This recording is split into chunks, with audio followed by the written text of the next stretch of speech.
it really drives home, in my opinion, the need for a third party, but that's another discussion. Yeah, and hopefully we'll have some time to get into that discussion today. I definitely want to talk to y'all about, your thoughts on third party politics, the movement for a people's party. I've seen a lot of stuff. I've seen a lot of your coverage and really appreciate the work that you're doing there. So, great work. I watched the interview that you did with, I think is it Jerry Perez, I believe. Sure, yeah, he's the West Coast coordinator for the MPD. That dude is no joke. Like, I was like standing at attention, like, dude, okay, he's a Marine, and you can tell he's a serious dude. I was like, yo, he gets me, riled up. I'm like, he's there to get the job done. Yeah. So I love his energy, and I watched that whole 5-hour, People's Party convention, and it was just, one after the other. It just filled my heart with real belief for the first time. Nina Turner said at the end of it was redeeming. It was a redeeming convention. It really was. It was really redeeming. It was like a window into an alternate, reality where everything was cool, and we had conventions of politicians that actually cared about us, and you know what I'm saying? Like, it was it was just people like us. It was people like us speaking. It was as if they gave, one of us a platform. I swear, if we were around longer, either, if the Vanguard had been around another year or two, you would have been, they would have had you in there, they would have. It was a party. Yeah, absolutely. It was just like, all my friends were there. People. Yeah.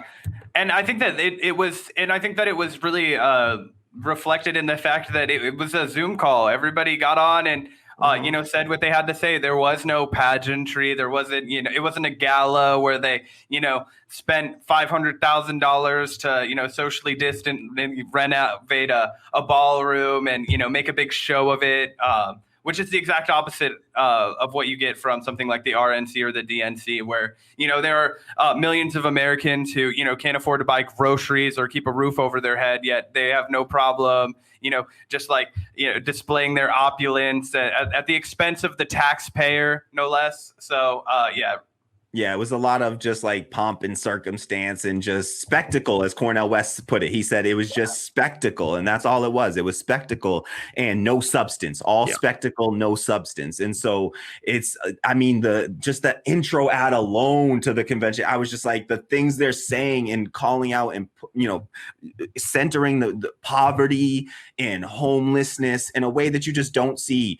I don't know about y'all, but I couldn't watch more than 30 minutes of the DNC. Like, I watched 30 minutes of it. I sat down. I watched clips only. I never watched the whole thing when it comes to Democrats giving speeches. I'm like, I'll get the Reader's Digest version later. I'll read me off. It's so annoying. Irritating. Using the Floyd family as props while, like I said, Joe Biden is promising to, put more money into the police. It's a spit in the fucking face, honestly. Yeah, absolutely.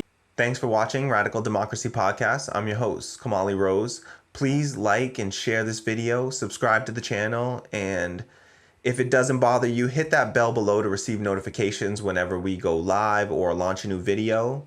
Please leave your thoughts in the comments below, and if you can afford it, do me a huge favor and head over to my Patreon at patreon.com/radicaldemocracy.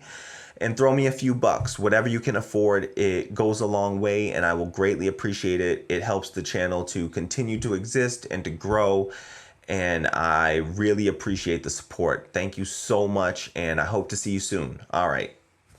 Peace. All right, that was a good one. That one's it.